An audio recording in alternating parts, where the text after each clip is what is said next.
All right, here's a Vice story and kind of a patrol story. One of Vice's functions sometimes is to respond to major disturbances when there's a large group of people confronting police on a police line, like a demonstration or a big party. And since we're in plain clothes, our job is not to be out there in front with the uniforms. Our job is to be around the back to watch for anybody that might pull a weapon against police, bottle throwing, rock throwing, so we can see who did it, we can hopefully apprehend them, and then of course testify in court.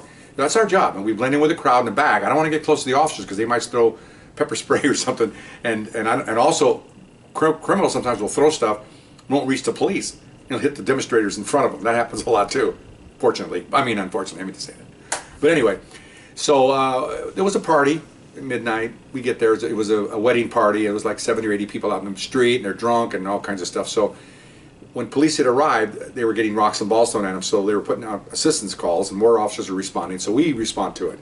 So we got out and we snuck around, my partner and I, to the back of the crowd. We're just watching. We're watching what's going on, watching the uniforms, and more uniforms are coming, and one of the supervisors started to line up officers to move the crowd into the house or move them away from this location.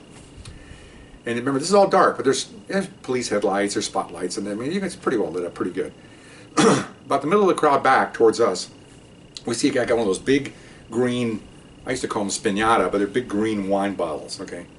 And I see he's looking, you know, looking and goes, and I look at my partner, look, he's gonna do it. And so he grabs the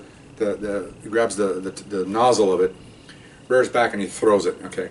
It lands about, I don't know, 10 feet in front of the officers. It shatters, and you see cops go like this, and there's broken glass flying all over him, okay? Then everybody's laughing, of course, and he starts running. Well, we're on him, okay? We're chasing him. He's running, we're running, and he's running pretty good. He's a young kid, 20 years old, 21.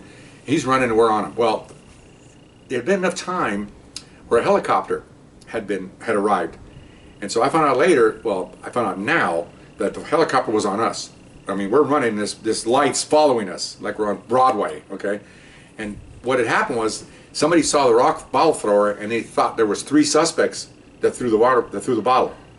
And the helicopter was telling them on the ground, I heard this later, that I've got the 3 running, you know, eastbound down the street. I've got them, get some units over here. So we're chasing them. Well, there's not 3 suspects, it's 1 guy and us. Okay, so it's following us. We got about we were running pretty good, got 5 or 6 blocks, we're running. Finally, we're all starting to run out of steam. Well, we're gaining on him. He goes down, okay, and we're on him. And now, since he's fighting, we have this approved chokehold. He's trying to get away, and he's swinging back at us, and I go around and I'm choking him. And my partner reaches underneath and grabs his privates. That usually diverts their attention. And as I'm choking him, my partner's grabbing the body parts. The light goes out. The floodlight goes out. Okay, and I learned later on that the pilot and the co-pilot is, no, or the observer's got the spotlight. They put 2 and 2 together, figured that no, these aren't 3 bottle throwers. These are 2 officers that catching the bottle thrower, because they saw we were doing a police type of activity. They know that because they're officers, that this is approved, and they knew it wasn't 3 bottle throwers trying to get away. So the light went out, and then I'm choking them.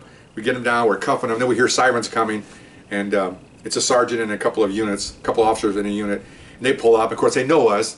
And we go, we got the ball thrower. Oh, great, you know. So, you know, can you guys see? Yeah, we saw the whole thing. Okay, so we exchanged handcuffs, and they took him away, and then we followed the sergeant back. By that time, the group had already been dispersed, and everybody was done. And so we back to the station, and we gave them our statements, and they booked this guy in. He was just a ball thrower. They got him for assault on the police, but they probably, you know, misdemeanor vandalism or something. I don't know what they charge nowadays, but no big deal.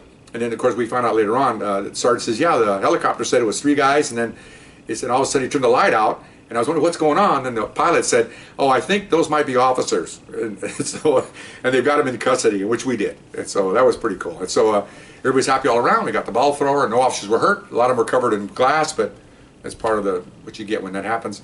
And hope you enjoyed the story. I'll see you later. Bye bye.